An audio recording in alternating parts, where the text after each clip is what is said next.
Les événements des premiers jours à Karbala.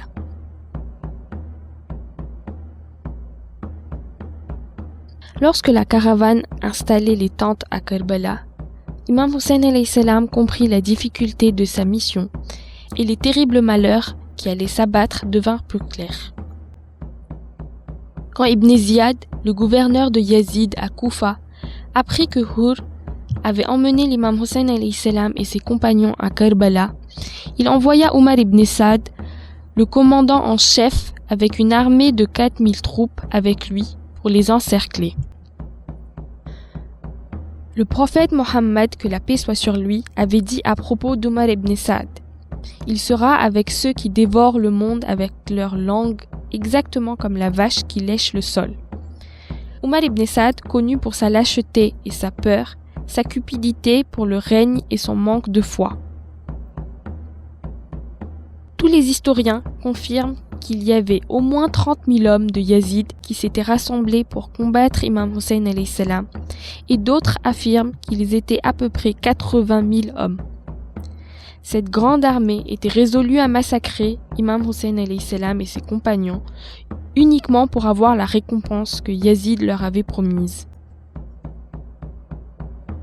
Dans les jours qui suivent, il y eut plusieurs réunions entre Imam Hussein alayhi salam et Omar ibn Saad. Omar n'arrêtait pas d'insister, disant que le seul moyen de stopper la guerre était qu'Imam Hussein alayhi salam fasse acte d'allégeance à Yazid. Omar disait qu'une fois que l'acte d'allégeance serait fait, tous les conforts superficiels du monde ici-bas seraient mis à la disposition de l'imam alayhi salam.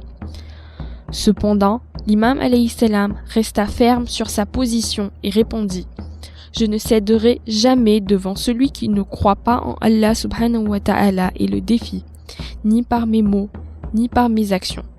Je suis prête à assumer toutes les calamités, mais je ne soumettrai jamais la vérité devant le mensonge. » Le 7e jour de Muharram, Omar ibn Saad reçut les ordres de bloquer tous les moyens qu'Imam Hussein alayhi salam avait pour accéder à l'eau. À partir de ce jour, pas même une goutte d'eau ne put atteindre le camp de l'imam alayhi salam. Le désert torride était traversé par des vents chauds de tous les côtés. La soif y était si intense que les petits-enfants commencèrent à pleurer.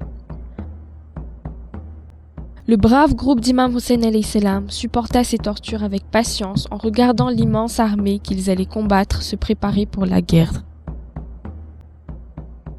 Allahumma salli ala